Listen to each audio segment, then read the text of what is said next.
There is a truth about Carlos Valderrama that you won't find in statistics or see in highlight videos. It only reveals itself once the stadiums are empty and the applause has faded. That is precisely where his story of today begins. Far from the fame, he chooses a life of peace in Colombia, close to his family and nature. But how does a global soccer icon become a man who consciously chooses silence? And what does this path reveal about the person behind the name El Pibe? Before Carlos Valderrama became a world soccer icon, he was a boy from Santa Marta, raised in a family where soccer was part of everyday life. His father introduced him to the ball at an early age, and the streets of his hometown became his first pitch. There he learned something crucial: calm. Even as a child, he was given the nickname El Pibe by an Argentine coach, a name that would stay with him for a lifetime. After graduating from school in the late 1970s, he decided to pursue professional soccer. In 1981, Valderrama made his debut for Unión Magdalena in the Colombian First Division. His style was immediately striking. He didn't play fast but controlled. He dictated the tempo and always thought the pass one moment ahead. This playing style made him a central player for Millonarios and later for Deportivo Cali. In 1987, he was voted South American Footballer of the Year. At the same time, starting in 1985, he took on the role of captain of the Colombian national team. Under his leadership, Colombia qualified for 3 consecutive World Cups in 1990, 1994, and 1998. Even without major titles, this generation permanently changed the country's international reputation. At the end of the 1980s, Valderrama moved to Europe to join Montpellier and won the French Cup in 1990. After returning to Colombia, he won 2 championships with Atletico Junior and was again named South American Footballer of the Year in 1993. In 1996, at the age of 34, he began a new chapter in MLS and became the league's first MVP. When he ended his career in 2002, a clear image remained: a player who stood for control, patience, and identity. But what happens when a life that was determined by soccer for so long suddenly slows down? After the end of his active career, a simple question arises: where does Carlos Valderrama live today, when soccer no longer dictates every day? The answer leads back to Colombia, to a finca that is less a property and more a sanctuary. Here he lives with his family in a quiet, steady rhythm, far from any form of public attention.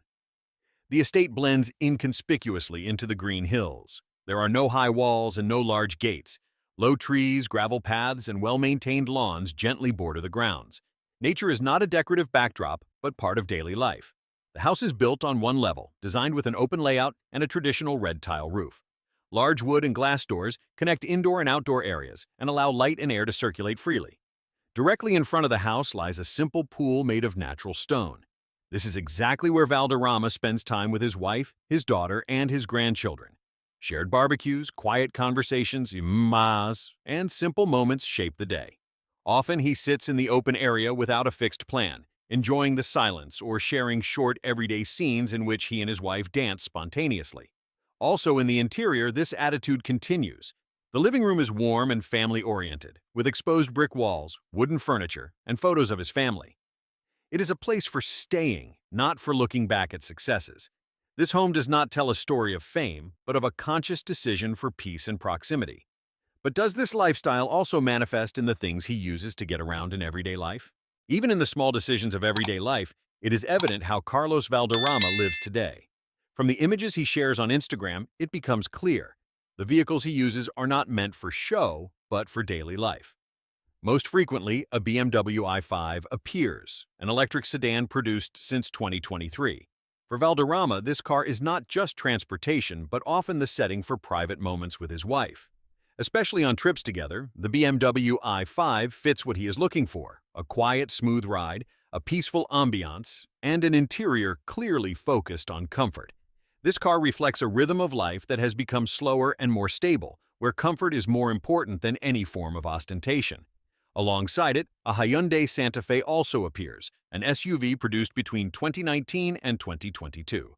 It accompanies Valderrama and his wife on their everyday errands, from grocery shopping to tasks in the city.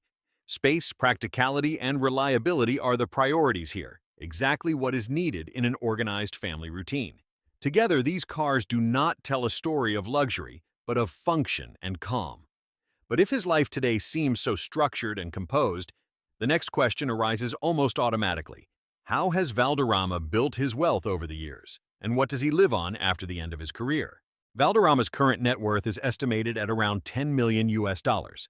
This sum does not come solely from his time as a professional soccer player, but from a long-term stable structure he built after ending his career in 2002.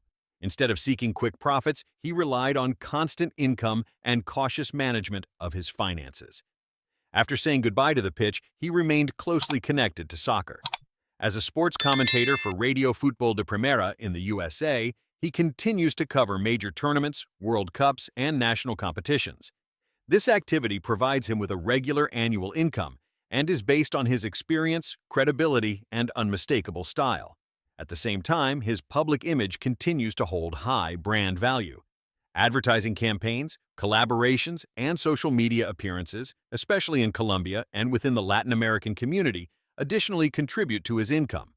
In addition to the media, Valderrama is also active as an entrepreneur. As co-owner of the rum brand Jubilo, together with Edgar Renteria, he generates stable income. The product is particularly popular in the Caribbean region of Colombia and is now also present on the U.S. market. Furthermore, there are properties in various regions, including his residence in Barranquilla as well as other properties in Colombia and the United States, which generate long-term passive income. All these areas together result in a financially solid foundation. But money is no longer at the center of his life today. Far more crucial is the question, how does Valderrama shape his daily life with family, friends, and his personal beliefs? At 64, Carlos Valderrama leads a life that hardly resembles the intense phase of his playing career. Today, the family is the center of attention. Especially the close relationship with his wife, Elvira, shapes daily life. Together, they start the day with simple routines, drink coffee, move lightly, and consciously keep their rhythm calm. In the shared moments, a natural connection is evident without staging. The rest of the day belongs to the family. Valderrama spends time with his grandchildren, eats lunch together, and enjoys an environment characterized by closeness and serenity. Since 2011, he has also dedicated himself to a task that means a lot to him personally. In his soccer academy, he teaches children from socially disadvantaged backgrounds. For him, this is not just social engagement, but a way to remain true to soccer in a human way. The evenings are just as simple. Often he prepares barbecues in a small circle, watches soccer matches with his children and grandchildren, or shares quiet moments with friends from his generation. Encounters with former teammates and companions continue to be part of his life, as does contact with friends from music and culture. His social media presence remains understated, focusing on family, soccer, and an optimistic view of life. This phase shows a man who has reordered his priorities, quieter, more conscious, and closer to himself. But what truly remains at the end of such a long journey? The story of Carlos Valderrama is not a story of retreat, but of clarity, a life that shows that success is not only measured in titles, but in the ability to find peace. If this story touched you, then leave a like, subscribe to the channel, and join us for the next videos. Also, write in the comments what you take away from this story for yourself.